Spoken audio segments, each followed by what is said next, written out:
Noong Agosto ay nagpersonal kong na-inspeksyon ang mga iba't ibang flood control project. Napunta ako sa Iloilo, nakapunta ako sa Kalumpit at saka sa Baliwag.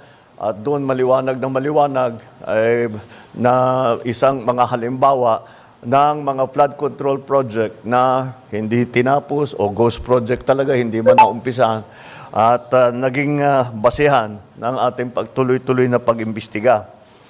Noong September 2, nakumpiska ng Bureau of Customs ang 13 luxury vehicle ni Diskaya. At dahil sa irregularity sa importation at sa documentation, itong mga luxury vehicle na ito ay i-auction na.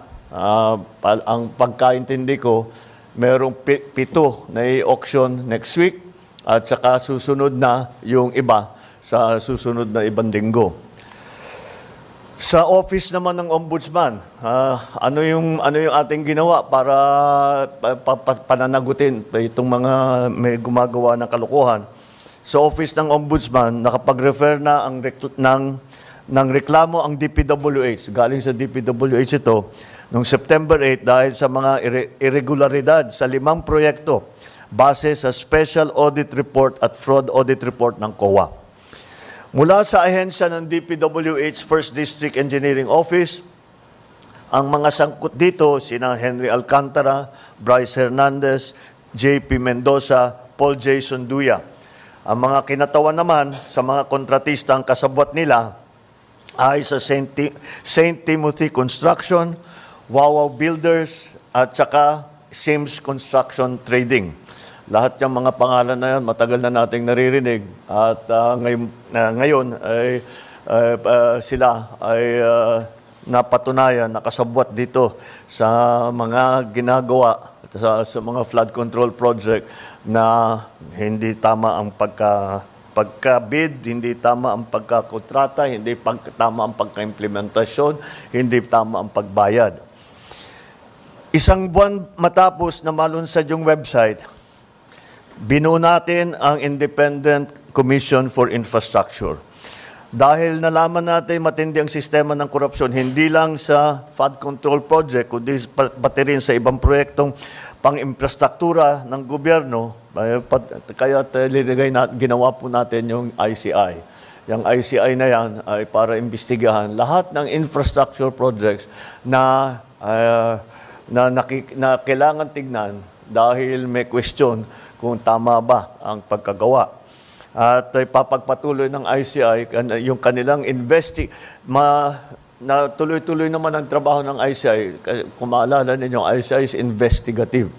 So tuloy-tuloy ang kanilang investigasyon. Kung ano yung finding nila sa investigasyon nila, ipinapasa nila sa DOJ at saka sa Ombudsman.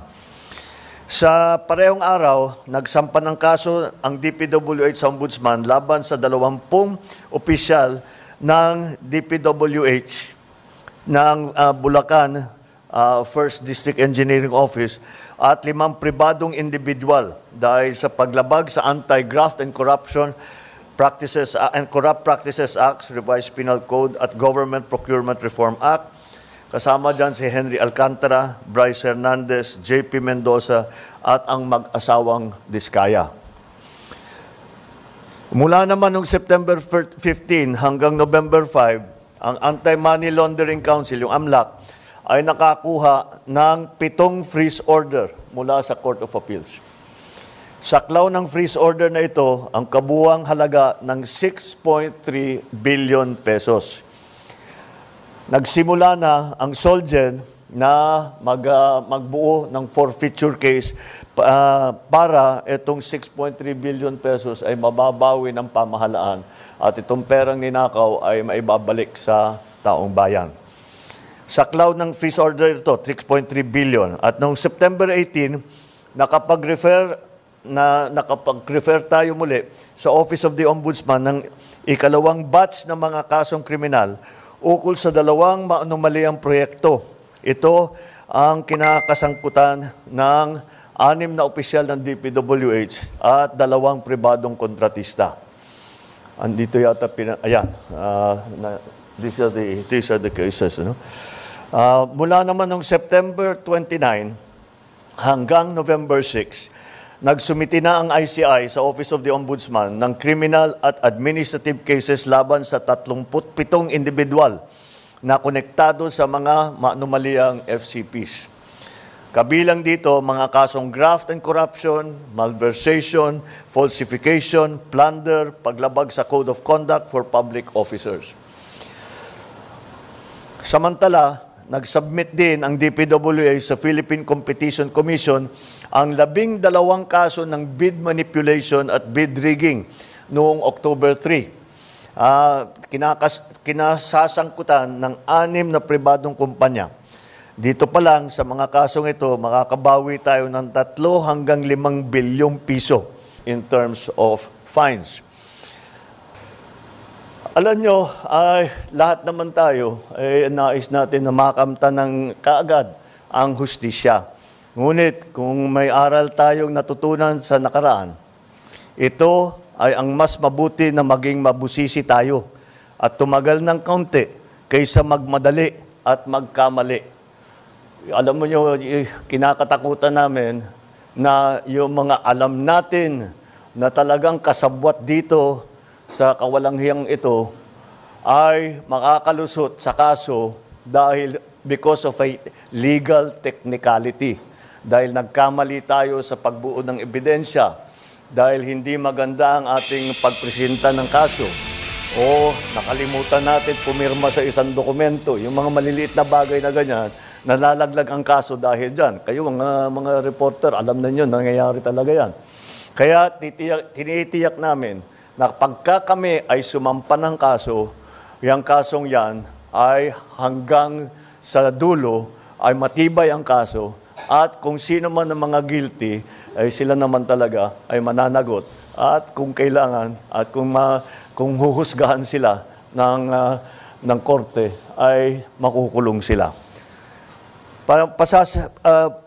Sa bawat segundo na ating ibinibigay sa investigasyon, tinitiyak natin na ang bawat kasong isasampalaban sa mga abusado ay may sapat na ebidensya at hindi hahantong sa pagbabasura ng kaso. Yun ang pinakamasamang resulta. Yung alam natin na guilty, ngunit nagkamali tayo sa pagbuo ng kaso, nagkamali ang DOJ o nakalimutan, ay mawawala, masisira yung kaso natin, hindi natin mapapasagot yung taong yun o yung kumpanyang yun. Pananagutin natin lahat ng may kasalanan. Ibabalik natin. So 3 talagang ating ginawa rito. Unang-una, sinampahan na natin ng kaso yung mga may ebidensya tayo na meron silang kinalaman dito sa mga korupsyon na ito.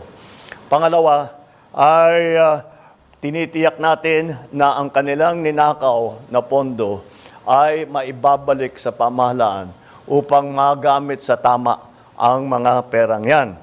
At naglagay tayo ng mga reforma para itong mga pangyayaring ito ay hindi na mauulit. Kaya yan yung tatlong talagang tinututukan natin na bagay. At ito, yung aking mga nabanggit ngayon, ay yan, ay ang magiging resulta dito sa ating pag-focus, pagbigay ng pansin dito sa 3. Unang-una, mapapanagot ang mga kasama rito, mga kasabwat dito sa korupsyon. Pangalawa, maibabawi ng gobyerno ang pera na ninakaw nila. Pangatlo, na gumawa tayo ng reforma para lahat na itong klaseng korupsyon na ganito ay hindi na mauulit.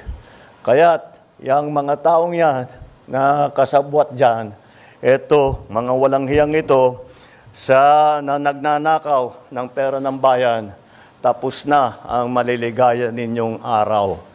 Hahabulin na namin kayo. Ang hinihintay po talaga ng taong bayan, mayroong makulong. Ang tanong ko po, Mr. President, kailan po kaya mangyayari na may makukulong at kailan po ito?